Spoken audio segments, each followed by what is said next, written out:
ओम श्री परमात्मने नमः।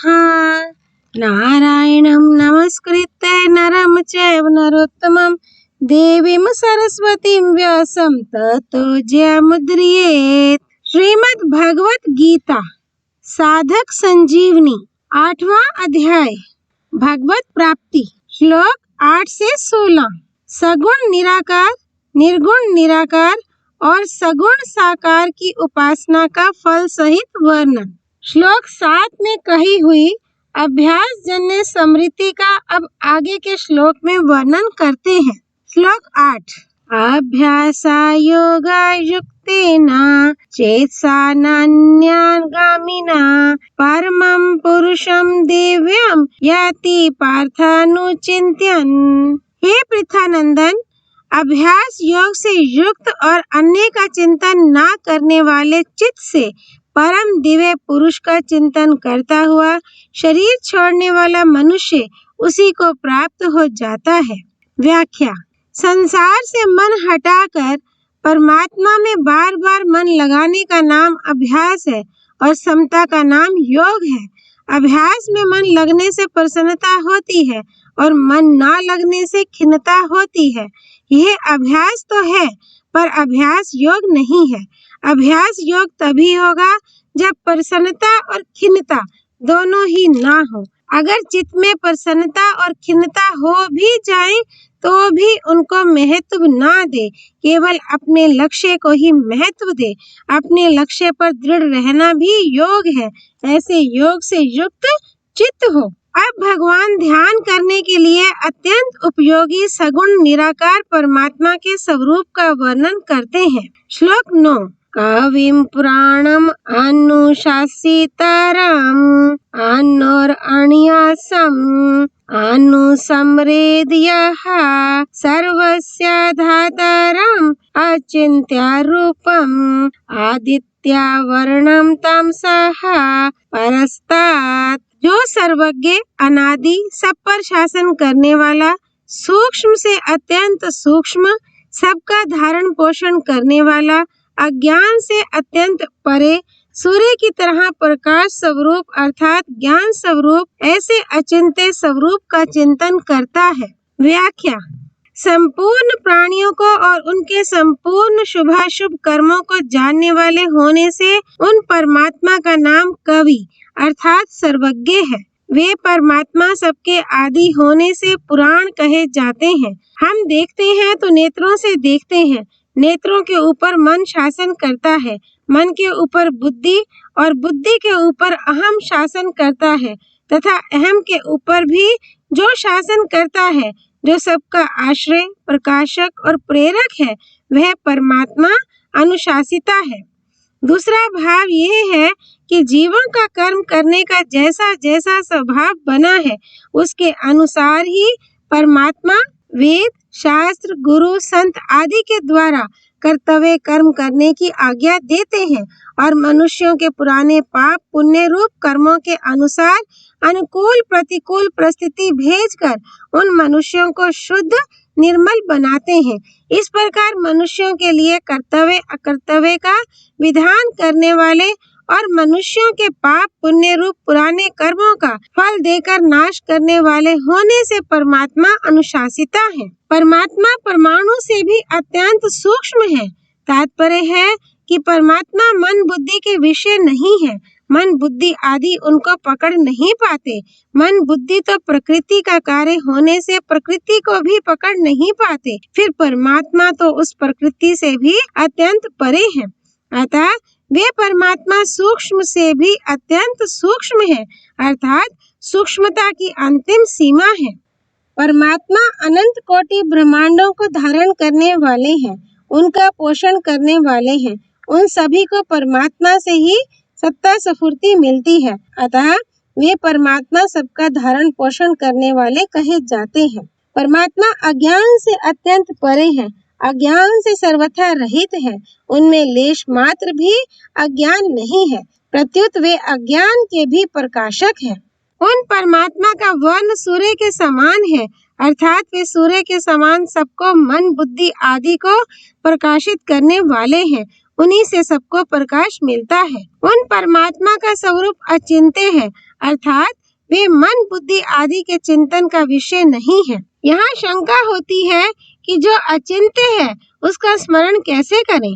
इसका समाधान है कि वह परमात्मा तत्व चिंतन में नहीं आता। ऐसी दृढ़ धारणा ही अचिंत्य परमात्मा का चिंतन है। अब अंत काल के चिंतन के अनुसार गति बताते हैं। श्लोक 10। पर्याणा काले मनसा चलेन भक्तया युक्तो योग बलेन चैव भ्रुवोर्मध्ये प्राणाम् आवेश्य सम्यक् सातं परम पुरुषम उपेति दिव्यम। वह भक्ति युक्त मनुष्य अंत समय में अचल मन से और योग बल के द्वारा भ्रिकुटी के मध्य में प्राणों को अच्छी तरह से प्रविष्ट करके शरीर छोड़ने पर उस परम दिव्य पुरुष को ही प्राप्त होता है। व्याख्या। इस प्रकरण में सगुण निराकार परमात्मा की उपासना का वर्णन है। इस उपासना में अभ्यास की आवश्यकता है। प्राणायाम पूर्वक मन को उस परमात्मा में लगाने का नाम अभ्यास है। यह अभ्यास अणिमा महिमा आदि सिद्धि प्राप्त करने के लिए नहीं है, प्रत्युत केवल परमात्मा तत्व को प्राप्त करने के लिए है। ऐसा अभ्यास करते हुए प्राणों और मन पर ऐसा अधिकार प्राप्त कर ले कि जब चाहे प्राणों को रोक ले और मन को जब चाहे तभी तथा जहाँ चाहे वहीं लगा ले। जो ऐसा अधिकार प्राप्त कर लेता है वही अंतकाल में प्राणों को सुषुम्ना नाड़ी में प्रविष्ट कर सकता है। कारण कि जब अभ्यास काल में भी मन को संसार से हटाकर परमात्मा में लगाने में साधक को कठिनता का असमर्थता का अनुभव होता है, तब अंतकाल जैसे कठिन समय में मन को लगाना साधारण आदमी का काम नहीं है। जिसके पास पहले से योग बल है वही अंत समय में मन को परमात्मा में लगा सकता है और प्राणों का सुषुम्ना नाड़ी में प्रवेश करा सकता है। साधक पहले यह निश्चय कर ले कि अज्ञान से अत्यंत परे सबसे अतीत जो परमात्मा तत्व है वह सबका प्रकाशक, सबका आधार और सबको सत्ता स्फूर्ति देने वाला निर्विकार तत्व है। उस तत्व में ही प्रियता होनी चाहिए, मन का आकर्षण होना चाहिए, फिर उसमें स्वाभाविक मन लगेगा। अब भगवान आगे के श्लोक में निर्गुण निराकार की प्राप्ति के उपाय का उपक्रम करते हैं। श्लोक 11।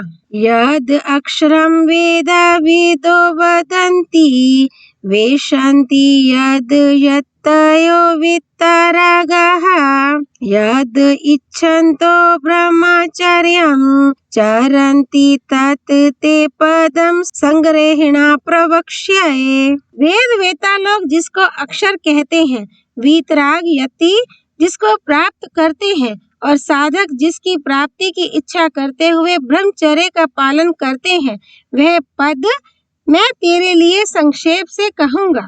व्याख्या।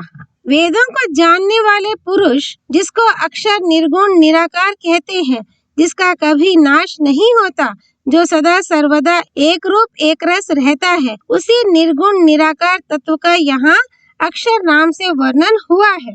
जो संपूर्ण साधनों का आखिरी फल है, उस पद को अर्थात तत्व को मैं तेरे लिए संक्षेप से और अच्छी तरह से कहूँगा। संक्षेप से कहने का तात्पर्य है कि शास्त्रों में जिस तत्व को सर्वोपरि विलक्षण बताया गया है, हर एक आदमी उसको प्राप्त नहीं कर सकता। ऐसी जिसकी महिमा बताई गई है, वह पद तत्व किस तरह से प्राप्त होता है, इस बात को मैं कहूँगा। अच्छी तरह से कहने का तात्पर्य है कि ब्रह्म की उपासना करने वाले जिस तरह से उस ब्रह्म को प्राप्त हो जाते हैं, उसको मैं अच्छी तरह से कहूँगा। अंत काल में उस निर्गुण निराकार तत्व की प्राप्ति की फल सहित विधि बताने के लिए आगे के 2 श्लोक कहते हैं। श्लोक 12 और 13। सर्वाद्वाराणि संयम्य मनो हृदि निरुद्धया च मूर्धनि आधायात्मना आत्मनः प्राणम अस्थितो योगाधारणाम्। ओम इत्येकाक्षरं ब्रह्मा विहारन् माम अनुस्मरन् याः परयाति त्यजन् देहं सा याति परमां गतिम्। इंद्रियों के संपूर्ण द्वारों को रोककर मन का हृदय में निरोध करके और अपने प्राणों को मस्तक में स्थापित करके योग धारणा में सम्यक प्रकार से स्थित हुआ जो साधक ओम इस एक अक्षर ब्रह्म का मानसिक उच्चारण और मेरा स्मरण करता हुआ शरीर को छोड़कर जाता है वह परम गति को प्राप्त होता है। व्याख्या। अंत समय में संपूर्ण इंद्रियों के द्वारों का संयम कर ले अर्थात शब्द, स्पर्श, रूप, रस और गंध इन पांचों विषयों से श्रोत्र, त्वचा, नेत्र, रसना और नासिका इन पांचों ज्ञानेंद्रियों को तथा बोलना, ग्रहण करना, गमन करना, मूत्र त्याग और मल त्याग इन पांचों क्रियाओं से वाणी, हाथ, चरण, उपस्थ और गुदा इन पांचों कर्मेंद्रियों को सर्वथा हटा ले। इससे इंद्रियां अपने स्थान में रहेंगी। मन का हृदय में ही निरोध कर ले अर्थात मन को विषयों की तरफ न जाने दे। इससे मन अपने स्थान हृदय में रहेगा। प्राणों को मस्तक में धारण कर ले अर्थात प्राणों पर अपना अधिकार प्राप्त करके 10वें द्वार ब्रह्म रंध्र में प्राणों को रोक ले। इस प्रकार योग धारणा में स्थित हो जाए। इंद्रियों से कुछ भी चेष्टा ना करना, मन से भी संकल्प विकल्प ना करना और प्राणों पर पूरा अधिकार प्राप्त करना ही योग धारणा में स्थित होना है। अब भगवान आगे के श्लोक में अपनी अर्थात सगुण साकार की सुगमता पूर्वक प्राप्ति की बात करते हैं। श्लोक 14। अनन्या चेताः सततं यो मां स्मरति नित्यशः तस्याहं सुलभः पार्थ नित्यायुक्तस्य योगिनः। हे पृथानंदन, अनन्य चित्त वाला जो मनुष्य मेरा नित्य निरंतर स्मरण करता है उस नित्य निरंतर मुझ में लगे हुए योगी के लिए मैं सुलभ हूँ अर्थात उसको सुलभता से प्राप्त हो जाता हूँ। व्याख्या। जिसका चित्त भगवान को छोड़कर किसी भी भोग भूमि में, किसी भी ऐश्वर्य में किंचिन मात्र भी नहीं जाता, जिसके अंतःकरण में भगवान के सिवाय अन्य किसी का कोई आश्रय नहीं है, महत्व नहीं है, वह पुरुष अनन्य चित्त वाला है। जैसे पतिव्रता स्त्री का पति का ही व्रत नियम रहता है, पति के सिवाय उसके मन में अन्य किसी भी पुरुष का राग पूर्वक चिंतन कभी होता ही नहीं। शिष्य गुरु के और सुपुत्र माँ बाप के प्राण रहता है, उनका दूसरा कोई इष्ट नहीं होता। इसी तरह से भक्त भगवान के ही प्राण रहता है। यहाँ अनन्य चेतः पद सगुण उपासना करने वाले का वाचक है। सगुण उपासना में विष्णु, राम, कृष्ण, शिव, शक्ति, गणेश, सूर्य आदि जो भगवान के स्वरूप हैं, उनमें से जो जिस स्वरूप की उपासना करता है उसी स्वरूप का चिंतन हो, परंतु दूसरे स्वरूपों को अपने इष्ट से अलग ना माने और अपने आप को भी अपने इष्ट के सिवाय और किसी का ना माने तो उसका अन्य की तरफ मन नहीं जाता। तात्पर्य ये हुआ कि मैं केवल भगवान का हूँ और भगवान ही मेरे हैं, मेरा और कोई नहीं है तथा मैं और किसी का नहीं हूँ। ऐसा भाव होने से वह अनन्य चेतः हो जाता है। सततम का अर्थ होता है निरंतर अर्थात जब से नींद खुले तब से लेकर गाढ़ नींद आने तक जो मेरा स्मरण करता है और इस बात को जिस दिन से पकड़ा उस दिन से लेकर मृत्यु तक जो मेरा स्मरण करता है। यहाँ नित्य युक्त पद चित्त के द्वारा निरंतर चिंतन करने वाले का वाचक नहीं है, प्रत्युत श्रद्धा प्रेम पूर्वक निष्काम भाव से खुद भगवान में लगने वाले का वाचक है। जैसे कोई ब्राह्मण अपने ब्राह्मण पने में स्थित रहता है कि मैं ब्राह्मण हूँ, क्षत्रिय, वैश्य आदि नहीं हूँ, वह अपने ब्राह्मण पने को याद करे या ना करे पर उसके ब्राह्मण पने में कोई फर्क नहीं पड़ता। ऐसे ही मैं भगवान का हूँ और भगवान मेरे हैं, इस नित्य संबंध में दृढ़ रहने वाला ही नित्य युक्त है।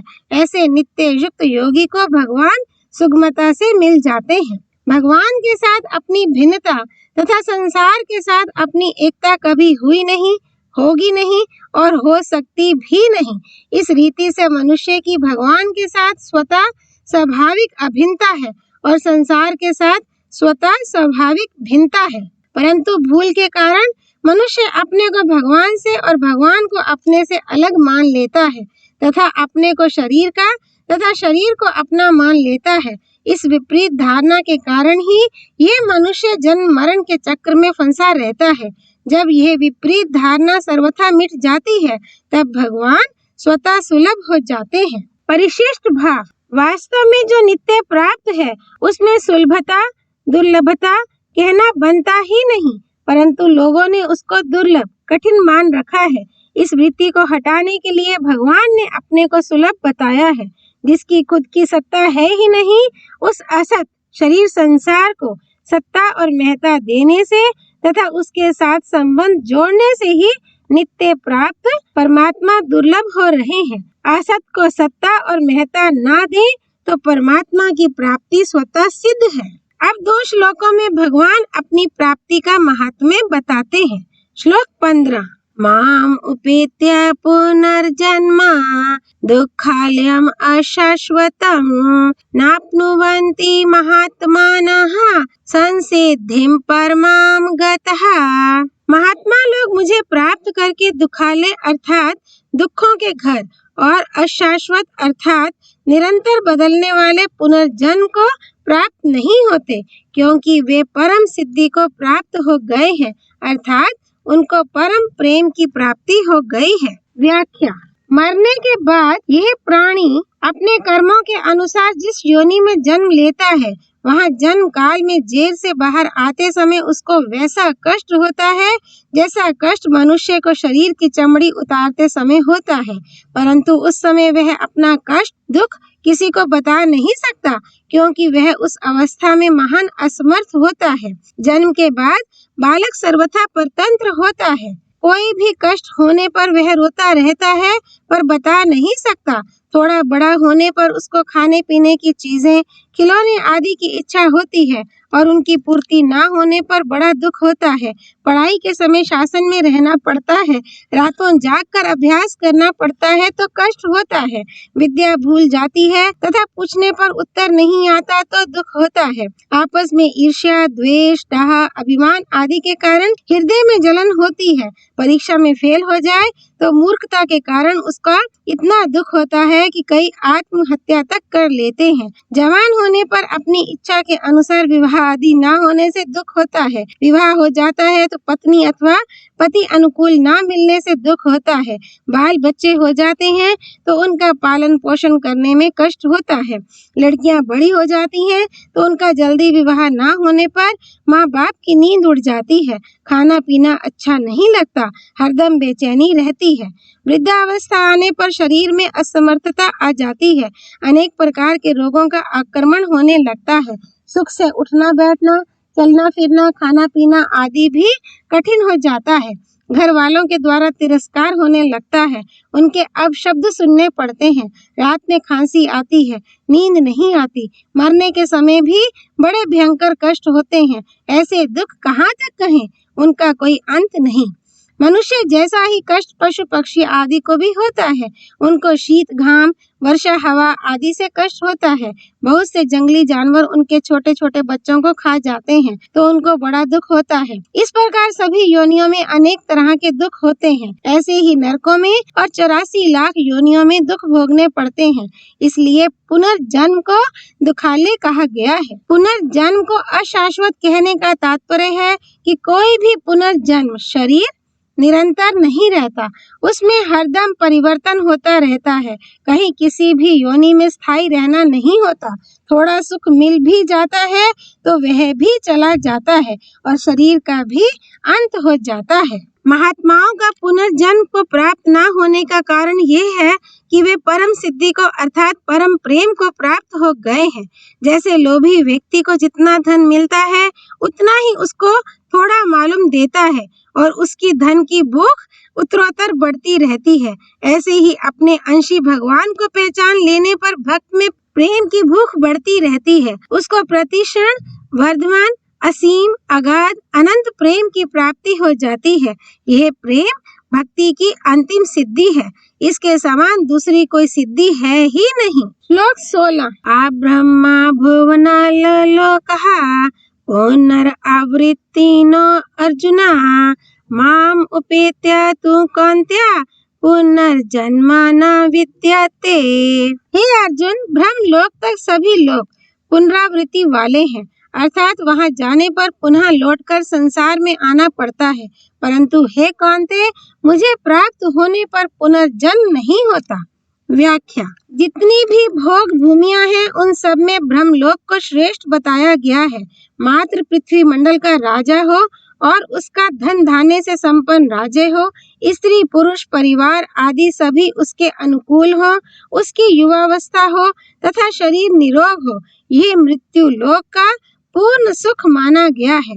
मृत्यु लोक के सुख से 100 गुना अधिक सुख मरते देवताओं का है। मरते देवता उनको कहते हैं जो पुण्य कर्म करके देवलोक को प्राप्त होते हैं, और देवलोक के प्रापक पुण्य क्षीण होने पर पुनः मृत्यु लोक में आ जाते हैं। इन मरते देवताओं से 100 गुना अधिक सुख आजान देवताओं का है। आजान देवता वे कहलाते हैं जो कल्प के आदि में देवता बने हैं और कल्प के अंत तक देवता बने रहेंगे। इन आजान देवताओं से 100 गुना अधिक सुख इंद्र का माना गया है। इंद्र के सुख से 100 गुना अधिक सुख ब्रह्मलोक का माना गया है। इस ब्रह्मलोक के सुख से भी अनंत गुना अधिक सुख भगवत प्राप्त तत्वज्ञ जीवन मुक्त महापुरुष का माना गया है।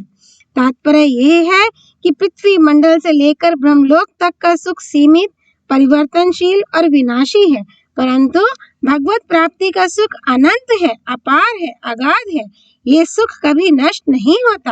अनंत ब्रह्मा और अनंत ब्रह्मांड समाप्त हो जाएं तो भी यह परमात्मा प्राप्ति का सुख कभी नष्ट नहीं होता, सदा बना रहता है। ये प्राणी साक्षात परमात्मा के अंश होने के कारण नित्य हैं, अतः ये जब तक नित्य तत्व परमात्मा को प्राप्त नहीं कर लेते तब तक कितने ही ऊंचे लोकों में जाने पर भी इनको वहां से पीछे लौटना ही पड़ता है।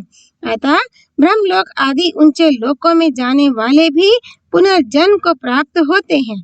यहाँ एक शंका होती है कि संतों, भक्तों, जीवन मुक्तों और कारक पुरुषों के दर्शन मात्र से जीव का कल्याण हो जाता है, और ब्रह्मा जी स्वयं कारक पुरुष हैं तथा भगवान के भक्त भी हैं। ब्रह्मलोक में जाने वाले ब्रह्मा जी के दर्शन करते ही हैं, फिर उनकी मुक्ति क्यों नहीं होती? वे लौटकर क्यों आते हैं? इसका समाधान ये है कि वास्तव में कल्याण दर्शन मात्र से नहीं होता, प्रत्युत अपनी भावना विशेष होने से होता है। इसके सिवाय संत, भक्त आदि के दर्शन, संभाषण, चिंतन आदि का महात्म्य इस मृत्यु लोक के मनुष्यों के लिए ही है, कारण कि ये मनुष्य शरीर केवल भगवत प्राप्ति के लिए ही मिला है।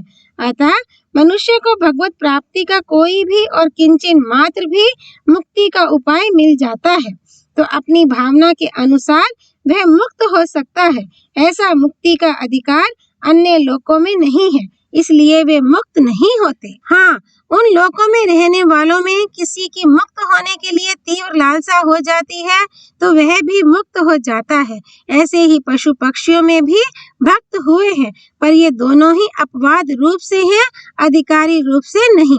अगर वहाँ के लोग भी अधिकारी माने जाएं तो नरकों में जाने वाले सभी की मुक्ति हो जानी चाहिए, क्योंकि उन सभी प्राणियों को परम भागवत कारक पुरुष यमराज के दर्शन होते ही हैं, पर ऐसा शास्त्रों में न देखा और न सुना ही जाता है।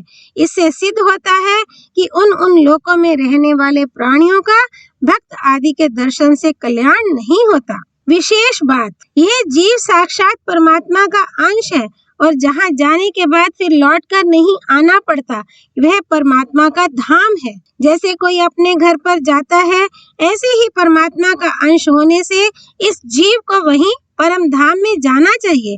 फिर भी यह जीव मरने के बाद लौटकर क्यों आता है? जैसे कोई मनुष्य सत्संग आदि में जाता है और समय पूरा होने पर वहां से चल देता है, परंतु चलते समय उसकी कोई वस्तु, चद्दर आदि भूल से वहां रह जाए तो उसको लेने के लिए उसे फिर लौटकर वहां आना पड़ता है। ऐसे ही इस जीव ने घर, परिवार, जमीन, धन आदि जिन चीजों में ममता कर ली है, अपनापन कर लिया है, उस ममता अपनापन के कारण इस जीव को मरने के बाद फिर लौटकर आना पड़ता है। कारण कि जिस शरीर में रहते हुए संसार में ममता आसक्ति की थी, वह शरीर तो रहता नहीं, ना चाहते हुए भी छूट जाता है, परंतु उस ममता वासना के कारण दूसरा शरीर धारण करके यहाँ आना पड़ता है। वह मनुष्य बनकर भी आ सकता है और पशु पक्षी आदि बनकर भी आ सकता है। उसको लौटकर आना पड़ता है, यह बात निश्चित है। भगवान ने कहा है कि ऊंच नीच योनियों में जन्म होने का कारण गुणों का संग ही है, अर्थात जो संसार में ममता, आसक्ति, कामना करेगा उसको लौटकर संसार में आना ही पड़ेगा। मेरे को प्राप्त होने पर पुनर्जन्म क्यों नहीं होता, अर्थात जीव लौटकर संसार में क्यों नहीं आता? क्योंकि जीव मेरा अंश है और मेरा परम धाम ही इसका वास्तविक घर है। ब्रह्मलोक आदि लोक इसका घर नहीं है, इसलिए इसको वहां से लौटना पड़ता है। जैसे रेलगाड़ी का जहां तक का टिकट होता है वहां तक ही मनुष्य उसमें बैठ सकता है, उसके बाद उसे उतरना ही पड़ता है। परंतु वह अगर अपने घर में बैठा हो तो उसे उतरना नहीं पड़ता। ऐसे ही जो देवताओं के लोक में गया है वह मानो रेलगाड़ी में बैठा हुआ है, इसलिए उसको एक दिन नीचे उतरना ही पड़ेगा। परंतु जो मेरे को प्राप्त हो गया है वह अपने घर में बैठा हुआ है, इसलिए उसको कभी उतरना नहीं पड़ेगा। तात्पर्य यह है कि भगवान को प्राप्त किए बिना ऊंचे से ऊंचे लोकों में जाने पर भी कल्याण नहीं होता। अतः साधक को ऊंचे लोकों के भोगों की किंचित मात्र भी इच्छा नहीं करनी चाहिए। ब्रह्मलोक में जाने वाले पुरुष दो तरह के होते हैं।